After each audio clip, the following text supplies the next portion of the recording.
Part 1. Starlight. Chapter 1. It's so nice to see new faces at Hallow Hill, isn't it, Prim? Gracious and white-haired, Celia Whittaker beamed across the dinner table at her great-nieces, and Kate and Emily Winslow smiled shyly back. The girls were grateful to find a smile at the end of their journey. It had been a hard 2 months. Their father had died suddenly. By scrupulously legal tradition, his house and lands near Coventry now belonged to his nephew, the next male relative, and this man had refused to become their guardian. The Hallow Hill estate belonged to Kate from her late mother, but she had never visited it. It had been rented to another branch of the family for generations. Now Kate and her younger sister were coming home to land and relatives they had never seen. Hugh Roberts, a bachelor cousin of their mother's, had become their legal guardian, and the 2 great aunts, Celia and Prim, had agreed to raise the sisters. Excited and exhausted, Kate and Emily tried to eat their meal. They had arrived only minutes before. Days of bouncing along in a carriage, nervous and bored, had carried them from their father's tame green meadows to this remote country. Last night they had stayed in a little village on the shore of Hallow Lake. The innkeeper had pointed across the great oval lake to the forested hills beyond.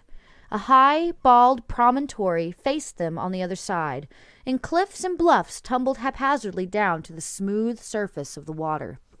"That's Hallow Hill land, miss," he had said to Kate. "The tall rocks there, that's the hill itself. But it'll take you all morning to get around the lake and the forest. No roads go through the woods by the hill. They dare not to put a road there." My land, thought Kate in surprise. She hadn't expected it to be so wild.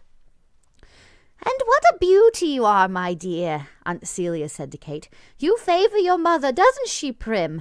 She was slender and small-boned, too. Such a graceful woman. She had the pick of the men in her day." Kate tried to smile at these kind remarks, but she found them rather embarrassing. She didn't think of herself as a beauty, although she knew her mother had been one. In fact, Kate was uncommonly pretty. Her long blonde hair formed small curls around her face, and she had a dignity and poise unusual for her age. Perhaps this was because she had spent so much time with her father. That lonely gentleman had lavished hours each day on her education. He saw a strength in her gentle nature that he openly admired, and this strength had carried the quiet Kate bravely through the last 2 months without him.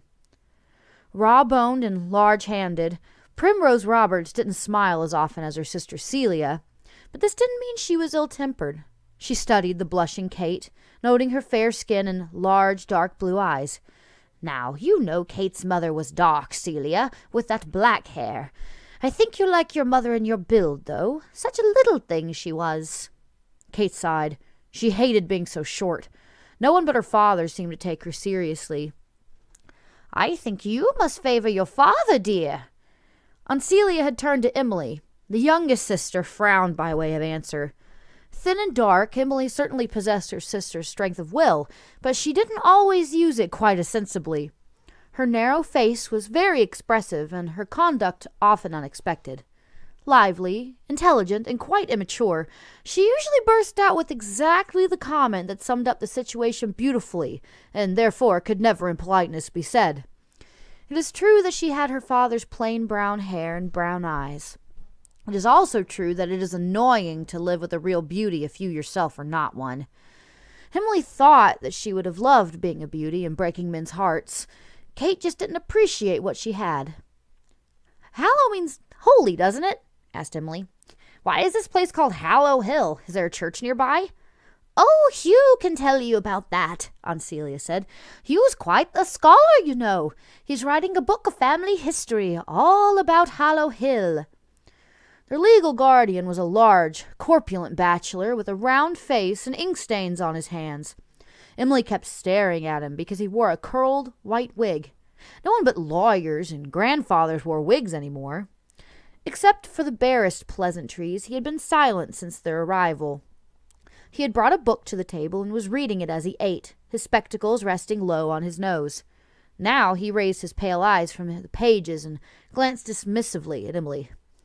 "I don't suppose someone of your age and gender is going to sit through a linguistic analysis," he remarked.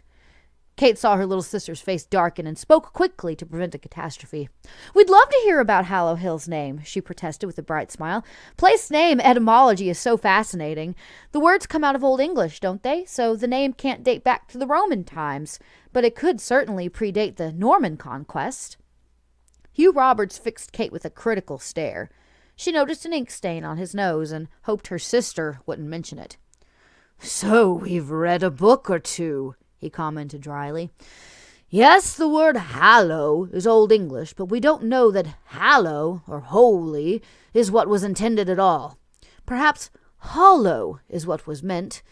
Some early documents called the bald peak behind this house Hallow Hill, and there certainly are caves throughout the area, and Hollow Lake may just be a short way of saying the lake by Hallow Hill. However, we aren't even positive that this is the original Hallow Hill. Near the lodge house is a smaller hill with a flat circular crown, and around this crown is a double circle of ancient oak trees. The site was obviously an important druidic center. There are those who say that is the real Hallow Hill, but probably to the early inhabitants this whole region was sacred. It has never been mined, the forests haven't been logged, and the locals retain to this day a tremendous superstitious lore about the area. Calling something hallow for hundreds of years has a way of making people treat it as holy, whether it really is or not." He picked up his book again. "It's a fascinating human phenomenon, the tenacious preservation of ignorance," he remarked caustically and ignored the conversation around him for the remainder of the meal. In another half hour, Emily and Kate found themselves back out in the sunshine, facing another carriage ride. Their guardian lived in this large estate house, the Hall, but the girls were not to live here with him. They were to go on to the smaller house, the Lodge, where their great aunts lived. The hall faced a large, open green that was not in the least interesting. It contained rigidly geometric pebble walks, square garden beds, and bench seats set primly by the straight tree-lined borders. But the ground to the sides and the back of the house began rising at once into small, tumbled hills, and through the windows of the dining room the girls had seen tantalizing views of a shady terrace, moss-covered rock walls, and paths disappearing into the dim forest that reached down and enclosed the hall on 3 sides. Kate and Emily were wild with delight at the thought of those secret paths winding through primeval woodland. They could hardly bear to climb into the carriage for the sedate jog over to the lodge. The ride proved more satisfying than they had expected. The gravel track passed the front of the hall and rapidly left the depressing tidiness of the green behind. It skirted the very edge of the forest and rose and fell with the unevenness of the landscape, providing a view on the one side of wind-blown meadows full of wildflowers, and on the other of those gloomy, green-dappled forest depths that they already longed to explore. The track passed through a grassy orchard as it climbed a steady slope, and the lodge house stood before them, shaded by large, well-trimmed trees. Kate and Emily stared up at the big white house. Emily was surprised by its size. Hearing that she was to live in the small lodge house, she had expected to see a 2-room hut. The lodge had 3 stories, the top one peeking out through small dormer windows tucked under a steep gray roof. The front door was exactly in the middle, and all the tall windows up and down were perfectly matched and symmetrical. Over their heads and over the house swung the thick boughs of the great shade trees, casting an ever-changing net of shadow and sun on the ground below. Kate listened to the gentle rush of the wind whispering through leaves and branches. She felt it settle into her soul and fill some lonely place there. The lodge was a very ordinary square house designed to provide 4 spacious rooms on each floor, with a hallway down the middle. The front door faced the straight hall and staircase, which began about 10 feet inside it. Kate, standing on the rug, could see right through to the back door, which stood open to let in the breeze. On her left was a parlor, on her right a dining room, open to each other by the full width of the entry. Their walls began only at the staircase. Houses take on the character of their inhabitants. Kate's initial impression was of tranquility and tidiness. Gauzy white curtains fluttered at the large glass windows, and soft, plump chairs and sofas gathered in the rooms. Tones of green, White and blue predominated in the upholstery, and the walls were a soft gray-green. The cushioned chairs in quiet hues spoke of peace. The crystal-clear windows, in perfect spotlessness, spoke of industry. Kate and Emily trailed through the house after their great-aunts and saw everything there was to see, from the kitchen by the back door to the upstairs bedrooms. Prim and Celia had the 2 bedrooms on the left side of the upstairs hall, and the girls were given ones on the right. Kate's room faced the front. "We didn't think this would be a pretty for a young lady like you," said Aunt Celia. "It has grandmother's furniture, and Prim and I could just imagine you combing your lovely hair before the glass at her dressing table." Emily had the back bedroom. "You'll never believe how many storms we have here, dear," cautioned Aunt Prim. "Such wild country. If you wake in the night, my room is right across the hall. No need to dodge around the stairs when you're in a fright." The next several days saw the girls settle in and become a part of the rhythm of life at Hallow Hill. Some demands were placed on them, but they were free to roam their new surroundings for hours every day. It must be admitted that the 2 older women found their new charges quite exhausting. Whenever the girls burst out the door with a picnic hamper to go off on a long ramble, it is hard to say who of the 4 felt most relieved. It took the girls a week to find the druid circle that their cousin had spoken of. They discovered it after supper one evening, quite close behind the lodge. The forest path they were following began climbing a steep slope. As they looked upward, they saw an evenly planted row of ancient oaks set in thick green turf. In the gaps between, they could see a further row of trees, but so massive were the specimens in this double ring that they could not see past the 2 rows together. The enormous trunks, wider than the girls could span with their arms, formed a perfect barrier, protecting whatever lay beyond from careless eyes. Hand in hand, the girls approached this awesome barricade and slipped between the giant sentinels. The tops of these hoary trees, so close together for so many ages, had grown into one dense, continuous ring. No sunlight pierced it to fall on the intruders beneath, and yet the green turf continued underfoot right up to the great trunks. Inside the ring, the broad crown of the hill was almost flat. They could not see beyond the trees either to the distant hills or to the woods outside. They were in a huge room walled by living plants. Above them, past the tangled branches of the oaks, stretched a perfect circle of darkening twilight sky about 70 feet across. The lush turf formed a dense, soft carpet underneath, and small white field lilies sprang above it on long, thin stalks, like tiny stars scattered across a dark green sky. Speechless, Kate and Emily stood and looked around. This was a silent place. No birds sang in the branches of the great trees, and Emily found no bugs crawling in the grass beneath. Slowly they wandered to the very middle of the twilit circle and dropped down onto the inviting turf. "Do you think the druids built this place?" asked Emily. "No." Kate knew that this was no ruined monument to a dead religion. The circle was alive and aware. It exerted a magical force that welcomed and comforted her, as if good people had arranged a place for her security and care. "But if the druids didn't make it, who did?" "I don't know, Em," Kate said thoughtfully. "Perhaps our ancestors did. I feel so much more at home here than I do up at the hall. And just imagine how the stars must look from here. Let's stay a little while longer and watch them come out." As night fell on the tree circle, the stars shone in the round ceiling of sky over their heads. Kate gazed, enchanted, at the brilliant lights hanging above her. She had always had a deep love of the stars. She sometimes felt that if it hadn't been for them, she never could have stood the loss of her parents.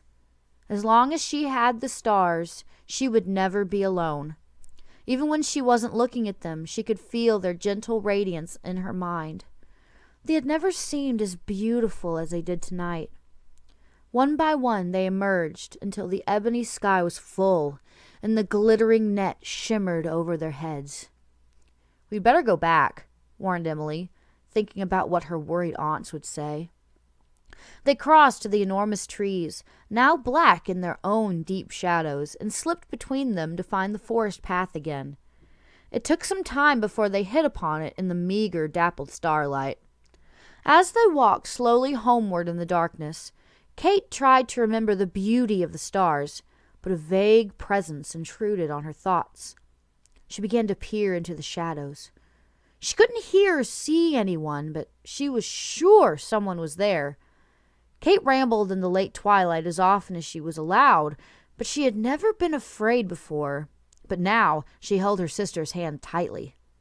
"What's wrong with you?" demanded Emily. "You're pinching me. We're not lost, you know. I can find the way home." Kate stared desperately back into the forest. Something's watching us," she whispered. "Oh?" asked Emily, very interested. "What? Where?" She turned around and peered unsuccessfully into the deep gloom. "I don't know," murmured her sister. "It followed us down the path. I can't see it, but it can see us. Can't you feel it?" "No," replied Emily with a shrug. "It's probably just a fox. Come on, Kate, we'll get in trouble." And she towed her preoccupied sister across the lodge lawn. At the door, Kate stopped and looked back. The heavy shadows under every tree seemed full of menace. Once she was in the house, the feeling left her, but it came back a little later as they talked in the parlor. The great-aunts never drew the heavy curtains. Kate stared suspiciously at one gauze-covered window after another. She even rose and looked out into the dark night, but there was nothing there that her eyes could see. After a few minutes of this restlessness, her great-aunts began to watch her in some surprise. Embarrassed, she excused herself and went up to bed. Nighttime became an ordeal for Kate after this. Sometimes she would be free of the feeling until bedtime, when she would begin to pace and fret under the conviction that something was watching her. She, who had always loved the stars, began to avoid looking out the window after dark. Even in her bedroom on the second floor, she would wake in the night, uneasy. She would lie as still as she could under the covers, peering around the room at the darkness, and she began to have exhausting nightmares. When Kate tried to explain her feeling to her great-aunts, they laughed at first, and then looked puzzled. Hallow Hill was so remote that no one ever came or went across its grounds. The aunts never even locked the doors. Prim watched Kate with concern and decided that both girls needed more to do. They had been through a great deal, and they had too much time to dwell on it. She had already talked to the girls about the sorts of lessons they had learned, and had found Kate to be shockingly overeducated. Kate's father, seeing in his daughter a real intellectual enthusiasm, had taught most of her lessons himself. Both father and daughter were fired with a love of literature, and they had spent hours reading and discussing books together. Aunt Prim was appalled. "I think it's sweet that she spent so much time with her father," said Celia. "Well, that's where her case of nerves has come from," declared Prim. "All that book reading, all that flowery poetry, it's enough to make any girl flighty and high-strung. Why, she's old enough to have a family of her own by now, and she's never been out in society. If you ask me, Celia, these girls have been neglected. No man knows how to raise proper ladies." Prim began teaching the girls practical skills, such as how to plan meals, keep household accounts, and manage servants. Over time, she and Celia observed with satisfaction that Kate was settling down. It is true that Kate slept more soundly at night because she was busier during the day, but she continued to be haunted by the powerful feeling that something was watching her. She couldn't avoid it or ignore it, so she just kept her worry a secret from her aunts. She could tell that it did nothing but upset them. As high summer came, Aunt Prim took Kate to pay a call on her guardian. The call, she discovered, concerned her deeply. Prim wanted Hugh Roberts to take Kate into town for the winter season. It was time, she said, for the girl to be out in society. So much had to be arranged first. Kate's guardian would have to fulfill his responsibilities. Hugh Roberts didn't take the call at all well. He had no patience with fashions and parties. He didn't see any good reason why the important pursuits of the mature should be set aside to allow the young a chance to make fools of themselves. He paced up and down the room as he and Prim argued. At one point he turned angrily on Kate herself.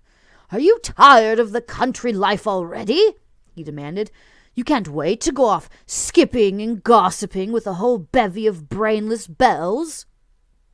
Kate wasn't in the least tired of country life, though she did find the thought of society parties a bit thrilling. She didn't say this to her angry guardian, but maybe he saw it in her face. If so, it did nothing to improve his temper. After the unpleasant interview, Aunt Prim hurried off to speak to Mrs. Bigelow, the housekeeper, leaving Kate to wander the hall alone. This activity never failed to fill Kate with uneasiness. The hall might belong to her, but it never seemed to want her. She was nothing but an intruder here. Kate did what she often did when she was at the hall and had time to herself. She went to the huge fireplace in the upstairs parlor to study the picture that hung above it. Two girls, both around 13 years old, stood hand in hand before a forest landscape and looked out at her. One, black-haired and green-eyed, had a red rose tucked into the waist of her old-fashioned dress. She met Kate's gaze as if she were about to tell a funny secret, and she looked as if she were trying not to giggle. The other, pale and blonde, gazed down at Kate with solemn, dark blue eyes. She did not smile. Perhaps she had learned already those lessons in life that make smiling difficult. Kate stared back at the blonde girl thoughtfully. She felt, as she always did, that there was something familiar about her. "She looks very like you, don't you think?" Hugh Robert stood a few feet behind Kate. He met her surprised glance a little sheepishly, but he walked up beside her to study the picture, hands behind his back. "I mean the one on the left, the blonde girl, Elizabeth. The resemblance is quite startling. I've thought so ever since you came here." He paused, but Kate said nothing. She was staring at the picture. Of course! How had she not seen it before? "Adele is the girl on the right, Dentwood Roberts' child. Her father and my great-grandfather are brothers. I am the last of an old and proud family, Miss Winslow." Kate turned to him, thoroughly puzzled. He caught her confused look and nodded. "Oh, yes, Elizabeth on the left is indeed your great-grandmother, but Elizabeth is related to no one in the family. For all we know, she might have fallen from the moon. The story goes that one night old Roberts went walking with his daughter. Adele was about 3 then. Her mother had died soon after she was born, and old Roberts doted on his only child. They paused at the Druid Circle. Have you been there? A lovely spot at twilight. There Roberts sat while his little daughter ran about picking flowers. He listened to her happy prattle. He fell to dreaming and thinking of his dead wife for a few minutes, and when he rose to call his daughter to him, what do you think he saw, Miss Winslow? Not just his Adele. Now there were 2 little girls playing in the moonlight." Kate felt her hair prickle and goosebumps rise on her arms. She couldn't say a word. "And that's where Elizabeth came from," said Hugh Roberts with a shrug. "No one knows who she really was. No one even knew her name. She appeared just like a fairy child in the old tales, like the changeling that she was." Bitterness crept into his voice. "Because the 2 girls did not both survive, Miss Winslow. When they were about 16, Adele died suddenly. No one knows how. But old Roberts took Elizabeth and left Hallow Hill that very night, and neither of them ever came back. Dentwood Roberts had adopted Elizabeth. Now she was all he had. When she died in childbirth, he took her son to raise. He left everything he had to that son when he died. Hallow Hill and all it contained. It went to a man who had never seen it, who could never appreciate it, who never even visited it once. My family, Dentwood Roberts' brother's family, has leased the house ever since. Elizabeth's son was your grandfather, and the Hallow Hill now belongs to you. Oh, we call each other cousins, Miss Winslow," he said blandly. "But you're no relation, really. I wonder how the founders of this house would feel if they could learn about this strange turn of events," he mused. that their own flesh and blood would have to pay rent just to live in their own home. Pay rent to strangers who didn't even care about the land. Yes, he added smugly, rubbing his hands, I'm the last of a proud line. I'm unwanted, thought Kate in a rush of despair. Unwanted, with no family left. My land belongs to me almost through fraud. It's worse than having nothing at all. She couldn't say a word. She turned and left the room as quickly as she could, hurrying down the stairs. Hugh Roberts watched her disorganized retreat, and his smile widened. Then he walked back to his study, whistling cheerfully.